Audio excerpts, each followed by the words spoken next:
하나님 말씀은 신약 성경 사도행전 3장 1절에서 10절입니다. 하나님 말씀 봉독해 드리겠습니다. 제9시 기도 시간에 베드로와 요한이 성전에 올라갈새 나면서 못 걷게 된 이를 사람들이 메고 오니 이는 성전에 들어가는 사람들에게 구걸하기 위하여 날마다 미문이라는 성전 문에 두는 자라. 그가 베드로와 요한이 성전에 들어가려 함을 보고 구걸하거늘 베드로가 요한과 더불어 주목하여 이르되 우리를 보라 하니 그가 그들에게서 무엇을 얻을까 하여 바라보거늘 베드로가 이르되 은과 금은 내게 없거니와 내게 있는 이것을 네게 주노니 나사렛 예수 그리스도의 이름으로 일어나 걸으라 하고 오른손을 잡아 일으키니 발과 발목이 곧 힘을 얻고 뛰어 서서 걸으며 그들과 함께 성전으로 들어가면서 걷기도 하고 뛰기도 하며 하나님을 찬송하니 모든 백성이 그 걷는 것과 하나님을 찬송함을 보고 그가 본래 성전 미문에 앉아 구걸하던 사람인 줄 알고 그에게 일어난 일로 인하여 심히 놀랍게 여기며 놀라니라. 아멘.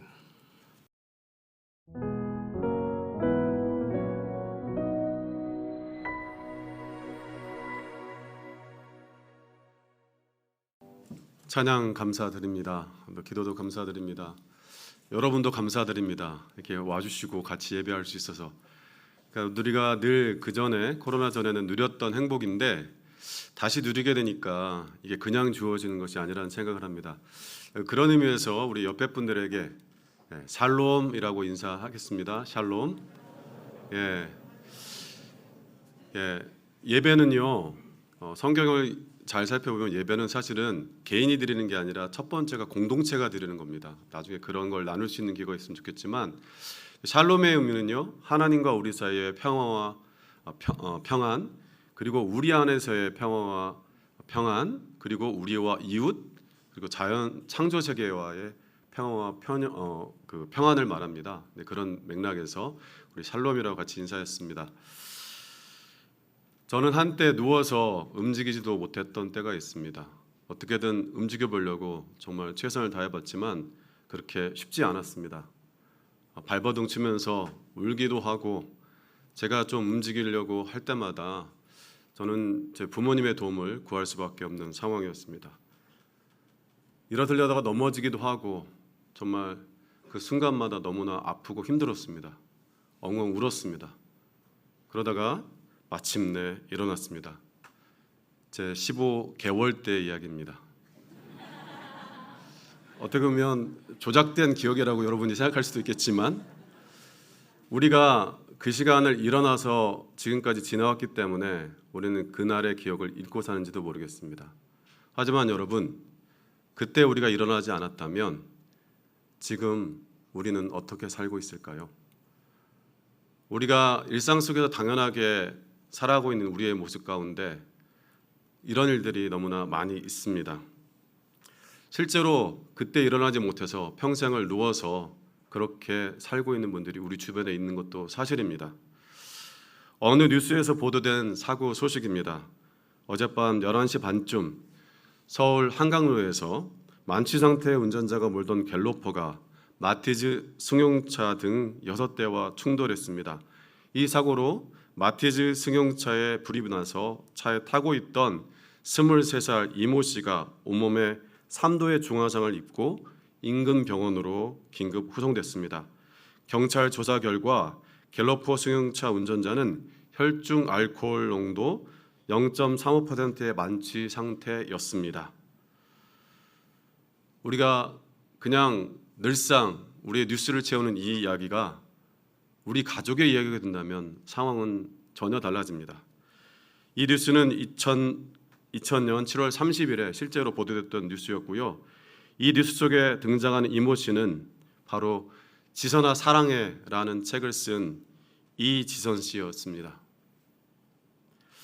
주일에 예배를 마치고 오빠와 함께 시험 공부를 위해서 각자의 도서관으로 갔다가 밤늦게 오빠 차를 타고 돌아오는 길에 음주운전자의 차에 의해서 7중 추돌 사고가 일어났습니다. 그렇게 해서 순식간에 그 이지선 씨가 타고 있던 차에 불이 붙었습니다. 오빠는 잠깐 기절했다가 깨어나자마자 불에 타고 있는 동생을 끌어안아서 이동시키고 있었습니다. 그때 잠시 기절했다가 깬 동생이 오빠를 향해서 말합니다. 오빠, 나 이러고 어떻게 살아? 나 죽여줘. 엉혁결에 동생의 말을 무시한 채로 동생을 안고 옮겼지만 이 말은 계속해서 오빠의 가슴을 찌릅니다. 이 동생의 이야기를 기억하면서 오빠는 이렇게 자기의 일기장에 썼습니다. 솔직히 오빠는 내가 너를 구한 게 실수라는 생각이 들었다. 첫 병원에서는 못 살 거라는 이야기를 들은 뒤 이미 새까맣게 타버린 너를 데리고 다시 두 번째 병원으로 향해 가면서 그리고 응급실에 누워 있으면서 계속 기도했어. 지선이 지금까지 너무나 예쁘고 착하게 살았던 그 모습 그대로 하나님 데려가 달라고. 수십 번의 수술과 또 재활치료로 동생이 고통당할 때마다 자기가 동생을 괜히 살려서 내 동생이 이렇게 고통을 받고 있구나 그렇게 자책하면서 그렇게 후회하면서 오빠는 살았습니다. 기나긴 치료의 여정 속에서 이전수의 엄마와 아빠 또한 비슷한 고통의 시간을 지났습니다. 이전 씨를 위로할 때는 웃었지만 이전 씨가 아파할 때마다 울 수밖에 없었던 것이 바로 가족이었습니다. 이화여대 유아교육과를 졸업하려는 그 4학년 때 이제 졸업하고 나면 아이들을 위한 심리치료사가 되겠다고 꿈꿨던 그 꽃다운 청춘이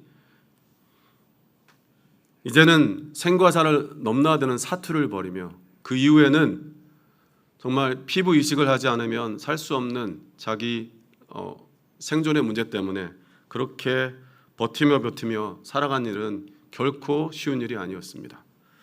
고생하는 가족들을 겉으로는 위로하면서 잘 사는 척, 괜찮은 척 하고 있었지만 그 당시의 마음속으로는 이전 씨는 이렇게 늘 고백했답니다. 하나님, 나 너무 오래 살게 하지는 마세요. 여러분, 장애는 본인만이 아니라 가족들에게도 어려움을 가져다 줍니다. 우리가 잘 모르는 사실이지만 선천적 장애를 앓고 있는 사람보다 세상에는 후천적 장애로 고통받고 있는 사람들이 많습니다. 그 고통 가운데 같이 하고 있는 가족들도 정말로 많습니다. 오늘 본문에 등장하는 나면서부터 걷지 못하게 된 사람의 상황도 비슷했을 것입니다. 사도행전 3장 2절의 말씀을 제가 표준세 번역으로 한번 읽어드리겠습니다. 나면서부터 못 걷는 사람을 사람들이 떠매고 왔다.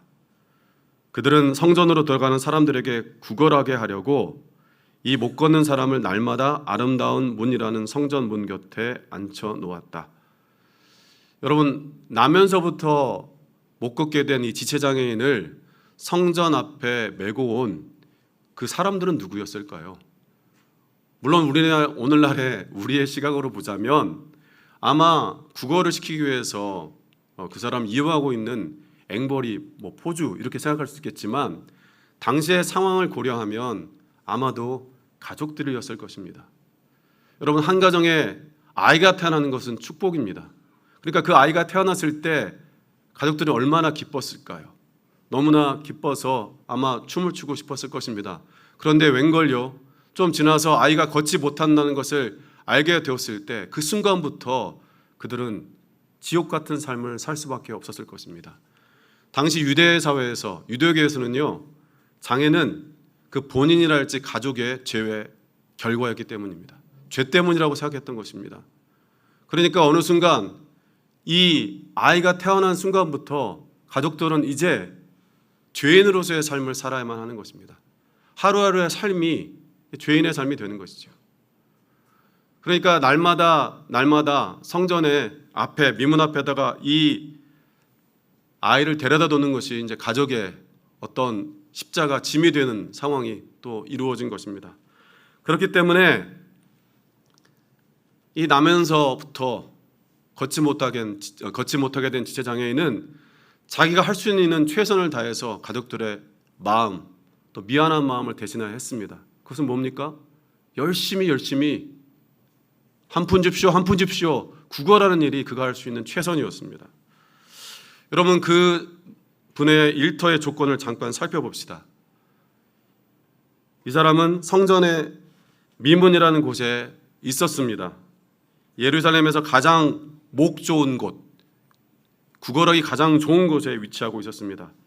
예루살렘에 살거나 예루살렘을 방문하는 사람들은요, 유대 시간으로 3번 3시, 6시, 9시에 기도하러 갔는데요, 그걸 오늘날의 시간으로 옮기자면 오전 9시, 정오, 그리고 오후 3시였습니다. 사람들은 기도하러 성전에 갈 때마다 자기의 기도가 잘 들어지기 위해서 무언가를 이렇게 선의를 베푸는 일이 그 기도에 도움이 된다고 생각했습니다. 그래서 그 앞에 있는 많은 사람들에게, 구걸하는 사람들에게 이제 적선을 했던 것이죠. 아마 이 지체 장애인, 그 구걸하던 분이 가장 기대하는, 꿈꾸는 날은 어떤 날이었을까요? 저는 금이나 은을 받을 수 있는 그날이 이분이 꿈꾸는 가장 땡 잡은 날, 오늘 진짜 운수 대통한 날이라고 생각하는 날이었을 것이라고 생각합니다. 어쩌면 베드로와 요한이 그 사람에게 금과 은을 주었다면 그것조차도 이 사람 평생 잊을 수 없는 기억이었을 것입니다. 와, 금이다, 와, 은이다, 내가 무언가를 했구나, 이런 감격이 그에게 있었을 것입니다. 여러분, 미만풀에서 구걸하기 때문에 아까도 말씀드렸지만 그것은 성전으로 지나가는 길목이었기 때문에 정말로 목이 좋은 곳이었지만, 또한 이 나면서부터 걷지 못하는 이 사람에게 미문은 어떤 면에서 절망의 현장이었습니다. 문 앞까지는 설 수 있지만 문 안으로는 들어갈 수 없는 것이 이 사람의 현실이었습니다. 여러분, 몸에 장애를 가진 사람은, 또 부정한 사람들은 성전에 들어갈 수 없는 것이 율법이었습니다.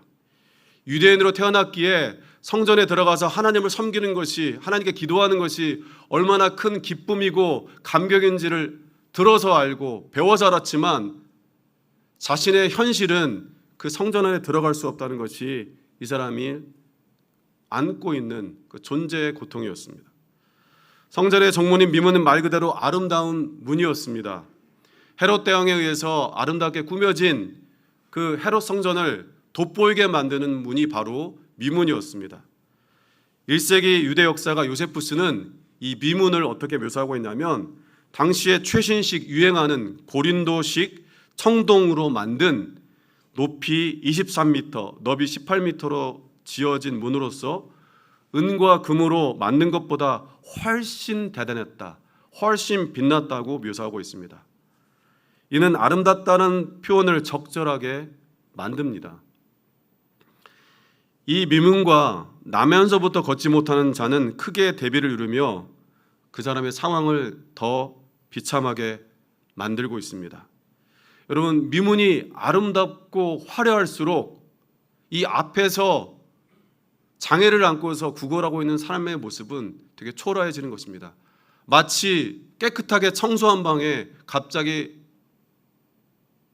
지나가는 바퀴벌레처럼, 예쁘장에 차려입은 흰 옷에 갑자기 튀어버린 김치 국물처럼 그런 자신의 초라함을 드러내는 그러한 상황 가운데 있는 것이 이 사람의 현실이었습니다. 자기는 유대인이었지만 유대인으로서 취급을 받지 못하는 현실, 날마다 그것을 목도하면서 경험하면서 마주하면서 살아야만 하는 것이 이 사람의 현실이었습니다. 그래서 자신의 존재 가치를 증명하는 길은 이것을 달라 저것을 달라 외치고 외쳐서 더 많이 얻는 것이 이 사람이 할 수 있는 최선의 삶의 모습이었습니다. 이렇게 살아야만 살아갈 수 있는 사람이었습니다. 이렇게 살아가던 사람이 그 사람의 똑같은 일상 가운데 그날의 공기가 바뀌고 있었습니다. 그 변화의 흐름은 바로 베드로와 요한이 성전으로 올라가는 그 순간부터 바뀌기 시작했습니다. 사실 성령이 베드로와 요한에게 임하기 전에는 그들도 구걸하는 인생이었습니다. 물론 그 사람이 미문 앞에 앉아서 구걸하는 그 지체 장애인처럼 돈 달라고 구걸하는 인생은 아니었지만 그들도 그들의 필요, 그들이 원하는 것을 달라는 그것을 구걸하는 것은 크게 다를 바가 없었습니다. 그들의 정체성 또한 무엇인가를 달라고, 무엇인가를 필요로 한다고 그런 말하는 사람들이었다는 거죠. 죄송하지만 심하게 말하면 그들의 기도도 이것을 달라 저것을 달라 하는 하나님을 향한 구걸로 가득했습니다. 여러분, 우리가 잘 아는 오병이의 이야기를 한번 생각해 봅시다. 우리 너무나 잘 압니다. 예수님께서 들판에서 정말로 멋진 설교를 하시고 은혜로운, 아마 오늘도 예수님께서 설교하셨다면 더 많은 사람들이 여기 모였겠죠. 그런 기적 같은 말씀들을 전하시고 병자를 치유하시기도 하고 그런 일들이 일어나고 있던 현장 가운데 있었습니다. 그런데요, 예수님께서는 시간이 지나도 사람들한테 돌아가라고 하지 않고 계속 말씀을 전하고 있는 것입니다. 시간이 지날수록 저들에게는 불안이 다가옵니다. 이렇게 많은 사람들이 여기 있는데 어떻게 저 사람들을 먹이지? 머릿속으로 계산하기 시작합니다. 어떻게 하면 이 상황을 해결할 수 있을까 생각하기 시작하는 거죠. 그러다가 예수님께 다가갑니다. 예수님, 이곳은 빈들이고 때도 이미 저물어 가니까 사람들로 마을에 가서 먹을 것을 사 먹게 하시죠. 굉장히 합리적인 제안을 했습니다. 이때 예수님 뭐라고 말씀하신 줄 아십니까? 여러분, 오병이어 기억 잘 하시는데 그 말씀 기억하시나요? 바로 이때 예수님께서 너희가 먹을 것을 주어라 말씀하셨습니다. 너희가 먹을 것을 주어라 말씀하셨습니다. 여러분, 예수님이 제자들의 형편을 몰랐을까요? 예수님 너무나 잘 알았죠. 그런 예수님께서 도대체 왜 이 말씀을 제자들에게 했을까요? 이 말씀의 의미가 깨달아지는 순간은 바로 소년이 물고기 2마리와 갑자기 헷갈리는 오병이요. 갑자기 물고기 2마리와 떡 5덩어리. 갑자기 헷갈렸습니다. 그것을 드리고 나서야 비로소 깨달아진 거죠. 그들은 예수님을 오랫동안 제자들은 따라다녔지만 자신이 가지고 있는 것을 내어놓을 줄은 모르는 사람들이었습니다. 아니, 그것을 상상할 수도 없었습니다. 그거 예수님이 하는 거지. 사실은 제자들도 예수님을 따라다니는 이유가 무언가를 받으러, 무언가를 얻으러 따라다니는 것이었기 때문이었습니다. 예수님께서 왕이 되시면 한 자리씩 차지하려고 기다리던 사람들이었기 때문에 그런 일들이 있었던 것입니다. 어쩌면 이것은 우리의 모습은 아닐까요? 물론 우리가 어떤 모습일지, 저보다 여러분이 더 훌륭하신 모습일 수도 있겠지만 제 자신을 돌아보면 이 모습이 제 모습은 아닐까 생각이 되어집니다. 오늘날 한국의 교회와 기독교인들이 받는 가장 큰 비판은 이기적이라는 말입니다. 예수님의 십자가의 사랑, 끊임없이 주는 사랑과는 너무나 반대인 그 비판을 우리가 왜 받고 있는 것일까요? 물론 억울한 면이 없지 않지만 그렇다고 마냥 부인하기에는 우리가 부인할 수 없는 그런 존재임을 우리가 잘 알고 있습니다. 많은 교인들이 자신들이 가지지 못한 것을 채워달라고 주님께 나아오지 자신이 가지고 있는 것들을 보지 못하고 사실 나눌 줄을 잘 모르는 것이 내 모습, 우리의 모습은 아닐까 생각해 봅니다. 자, 다시 한번 오늘 본문으로 돌아와서 오병이어의 이야기로부터 오늘 사건으로 다시 한번 보겠습니다. 이제 예수님도 하늘로 승천하시고 어쩌면 자기들의 리더를 잃어버린 이 제자들에게는 더 무서운 상황이 벌어지고 있었을 것입니다. 그리고 예수님을 따라다니라고 변변한 직업이 없던 이 사람들이었기 때문에 그들의 벌이가 전부 다 좋아졌을 그런 상황은 아니었습니다. 그러니까 염려와 근심과 그런 것들이 가득해야 되는 상황인데 웬걸요, 이 사람들은 변했습니다. 갑자기 이 사람들이 담대해지고 용감해지고 뭔가 능력 있는 사람처럼 살기 시작했습니다. 그들에게 도대체 무슨 일이 일어나는 것입니까? 바로 그들에게 성령이 임했던 것입니다. 우리는 사도행전 1장 8절을 너무나 잘 알고 있습니다. 오직 성령이 너에게 임하시면 너희가 권능을 받고. 여러분, 우리가 권능이라고 생각할 때 우리는 우리를 위한 능력을 생각하는데 오늘 본문을 보면 그 권능이 무엇인지 굉장히 구체적으로 말씀해 주고 있습니다. 오늘 본문을 참고하면 제자들은 그들이 가지지 못한 것을 주목하기보다는 그들이 가지고 있는 것을 발견했습니다. 자신들이 가지고 있는 보잘것없는 것을 내어놓을 때 성령께서 놀랍게 역사하시는 것을 그들은 경험했습니다. 무엇보다 그들은 자신들이 가지고 있는 예수의 이름이 얼마나 큰 능력이 있는지, 얼마나 큰 권세가 있는지 성령께서 그들에게 임하고 난 뒤에야 깨닫게 되었습니다. 사실 경건한 유대인으로서 베드로와 요한은 예루살렘에 올라갈 때마다 성전을 찾았을 것입니다. 성경에도 보면 예수님과 함께 성전을 방문했던 기록들이 있지요. 그러니까 여러 번 그 성전을 들락날락 했던 것이죠. 그렇게 왔다 갔다 하는 순간 속에서도 그들은 성전 미문 앞에 앉아있는 앉은뱅이를 한 번도 쳐다본 일이 없습니다. 그들을 주목해 본 적이 없습니다. 왜냐하면 그들은 자기가 하나님께 받아야 될 것들이 너무나 많았거든요. 하나님께 기도해야 될 것들이 너무 많았거든요.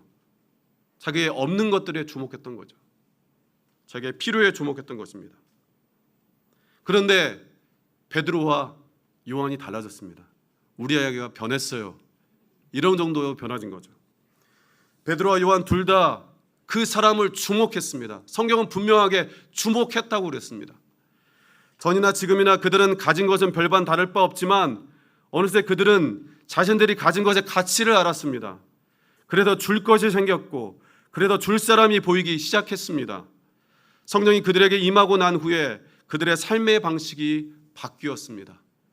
성령이 임한 다음에 예수님을 따르던 제자들의 삶의 방식이 어떻게 바꿔졌는지가 사도행전 2장 44절부터 47절에 잘 나와 있습니다. 제가 한번 읽어드리겠습니다. 믿는 사람이 다 함께 있어 모든 물건을 서로 통용하고 또 재산과 소유를 팔아 각 사람의 필요를 따라 나눠주며 날마다 마음을 같이하여 성전에 모이기를 힘쓰고 집에서 떡을 떼며 기쁨과 순전한 마음으로 음식을 먹고 하나님을 찬미하며 또 온 백성에게 칭송을 받으니 주께서 구원받는 사람을 날마다 더하게 하시니라. 여러분, 너희가 먹을 것을 주라고 주님께서 말씀하실 때 끝까지 버티던 사람들이 이 사람들이었습니다. 복음서를 살펴보면 제자들이 누군가에게 무엇을 주었다는 기록이 별로 없어요. 그랬던 그 사람들이 이제는 주는 사람들, 나누는 사람들이 되었습니다. 그들이 갑자기 부자가 되어서가 아니라 그들이 자기가 가진 것이 어떤 것이 많은 것을 가졌는지 자기가 가지고 있는 것들, 그것들을 보게 된 것입니다. 그래서 그들이 줄 수 있었고 나눌 수 있었던 것입니다. 이렇게 변한 베드로와 요한이 나면서부터 걷지 못하는 사람에게 그 사람이 원하는 것을 주지는 못했습니다. 그 사람이 원하는 것은 은과 금이었거든요. 하지만 그 사람에게 가장 중요한 것을 주었습니다. 베드로가 이렇게 담대하게 외칩니다.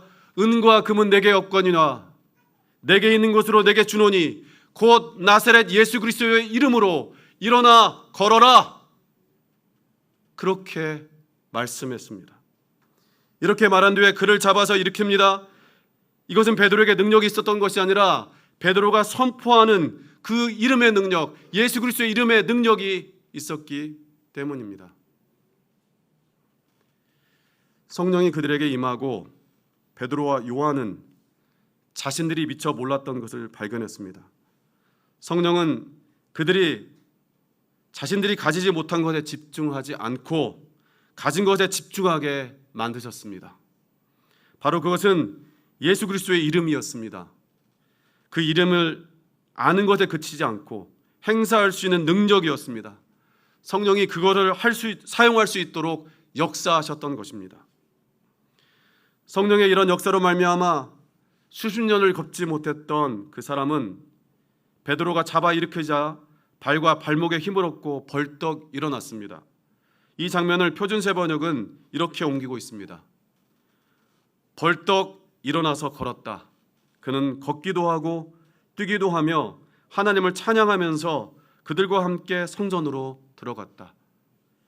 이 말씀과 그 다음 말씀을 보면 이 사람에게 일어났던 세 가지 기적을 우리가 볼 수가 있는데요. 첫 번째는 처음으로 걸었다는 거죠. 거기서 그치지 않고 뛰었다고까지 했습니다. 얼마나 기뻤으면. 여러분, 이것은요, 이 사람이 꿈꾸지 않았던, 아니 꿈꾸지 못했던, 아니 꿈을 꾸면 꿀수록 자신이 아파졌기 때문에, 자신의 마음이 힘들었기 때문에 꿈꾸지 않아야만 했던 그런 꿈이었습니다. 그런 꿈이 지금 자신에게 일어난 것이죠. 그 기적이 지금 자기에게 일어난 겁니다. 그러니까 그가 뛰어온 겁니다. 얼마나 기뻤으면 그렇게 뛰었을까요? 어린애들이 처음 일어났을 때 얼마나 뛰어다닙니까? 그런 마음으로 뛰었을 것입니다. 그럼 두 번째 기적은 그가 하나님을 찬양했다는 것입니다. 그 사람에 대한 기록은 많지 않습니다. 그런데 성경을 읽어보면 그 사람의 정체성을 표현할 수 있는 말은 딱 한 표현입니다. 구걸하는 사람. 그냥 구걸하는 사람이었습니다. 그런데 이 사람이 지금 하나님을 찬양하고 있습니다. 여러분, 뒷부분에 보면 사람들이요, 이 사람이 걷는 것에만 놀라지 않고 이 사람이 찬양을 해서 놀랐다고 그랬어요. 그것은 왜냐하면 이 사람이 구걸하는 사람이었기 때문입니다. 이제 그 사람이 하나님을 찬양하는 인생으로 바뀐 것입니다. 여러분, 세 번째 기적은 뭡니까? 바로 성전 안에 들어갈 수 있게 된 것입니다. 성전 안으로, 성전 앞에만 설 수 있었던 이 존재가 성전 안으로 들어간 것이 바로 이 사람에게 일어났던 기적이었습니다. 만약에 이 사람이 그냥 다리가 성해져서 걸을 수 있는 것이 이 사람의 꿈이었다면 낳자마자 부모님께 쫓아갔을 거예요. 가족들에게 돌아갔을 거예요. 나 낳았어. 그런데 이 사람의 진짜 꿈이 성전에 들어간 것이었기 때문에 낳자마자 지금 성전으로 들어가고 있는 것입니다. 성전 안에 들어갈 수 있는 이런 기적이 이 사람에게 일어난 거죠. 성경은 어떻게 표현하냐면 그들과 함께 성전 안으로 들어가고 있는 이 사람을 표현하고 있습니다. 그들과 함께라는 건 무엇입니까? 이 사람이 드디어 유대인이 되었다는 거죠. 나도 똑같은 유대인이 되었다. 나도 하나님을 예배하는 자가 되었다. 너무나 일상적인 우리의 스토리죠. 이 이야기 되면 이 정도 이야기는 다 할 수 있잖아요. 그죠? 여러분, 이게 기적입니까? 기적이죠. 기적입니다. 근데 여러분, 이보다 더 큰 기적을 우리가 놓치는 때가 있습니다. 정말 더 큰 기적은 무엇입니까? 이 사람이 예수 믿는 사람이 되었다는 겁니다. 여러분, 이 사람이 장애인에서 비장애인이 되었지만 이 사람의 일상이 크게 바뀌었을까요? 여러분, 대부분이 다 비장애인이시잖아요. 행복하세요? 그 순간뿐이었을 것입니다. 시간이 좀 지나고 나서 먹고 살아야 되니까 어느 순간 자기가 구걸하면서 돈 벌던 그때가 그리워졌을지도 모릅니다. 그때는 이렇게 벌었었는데. 어쩌면 자기가 정말로 누렸던 그날의 행복들이 어떤 순간엔 그때 좀 이랬으면, 이런 아쉬움으로 바뀌었을지도 모릅니다. 하지만 성경은 이 사람이 거기서 그치는 게 아니라 예수 믿는 사람이 되었음을 말씀하고 있습니다. 여러분, 사도행전 4장에 보면 베드로와 요한은 이 사람을 고쳐주었기 때문에 백성의 지도자들에게 붙잡혀가서 신문을 받게 됩니다. 그 장면을 보면 우리는 더 놀라운 사실을 발견하게 됩니다. 사도행전 4장 8절부터 12절까지의 말씀을 제가 읽어드리겠습니다. 이에 베드로가 성령이 충만하여 이르되 백성의 관리들과 장로들아, 만일 병자에게 행한 착한 일에 대하여 이 사람이 어떻게 구원을 받았느냐고 오늘 우리에게 질문한다면 너희와 너희 모든 이스라엘 백성들은 알라. 너희가 십자가에 못 박고 하나님이 죽은 자 가운데서 살리신 나사렛 예수 그리스도의 이름으로 이 사람이 건강하게 되어 너희 앞에 섰느니라. 이 예수는 너희 건축자들의 버린 돌로서 집 모퉁이의 머릿돌이 되었느니라. 다른 이로서는 구원을 받을 수 없나니 천하 사람 중에 구원을 받을 만한 다른 이름을 우리에게 주신 일이 없음이라 하였더라. 천하 사람 중에 구원을 받을 만한 다른 이름을 준 일이 없다는 이 유명한 말씀, 우리가 복음의 말씀으로 늘 접하는 이 말씀이 바로 이 나면서부터 걷지 못하는 사람을 고치는 기적으로부터 시작됐다는 것을 우리가 모를 때가 많다는 거죠.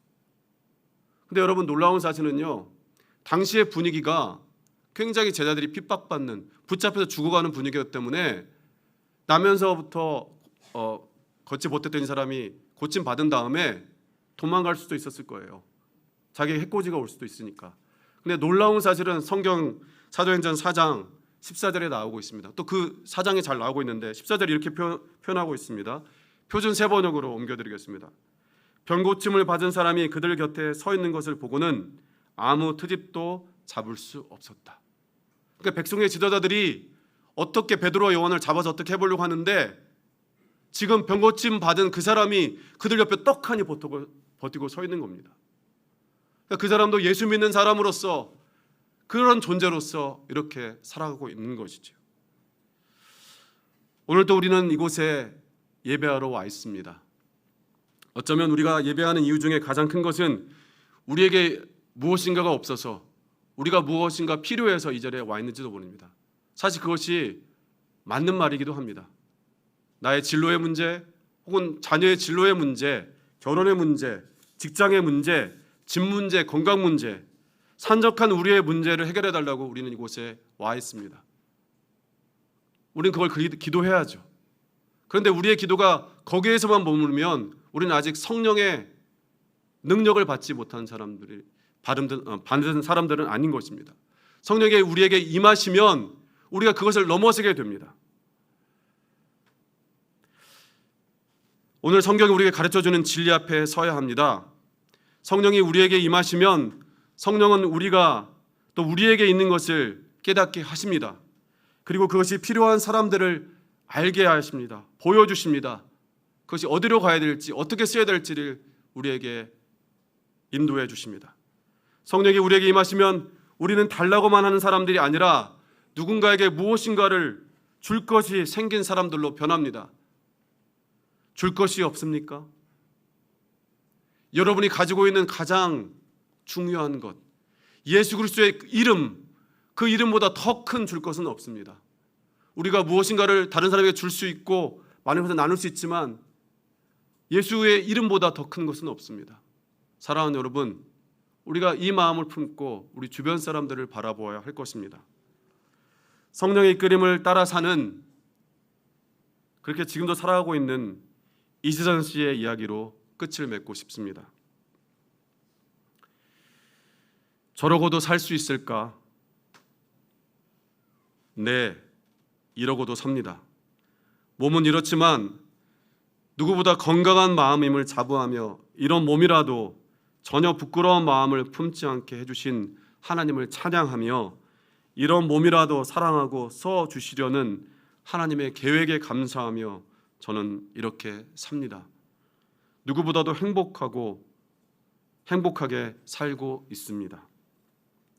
조금 더 시간이 흐른 뒤에 또 썼던 글을 옮겨드립니다.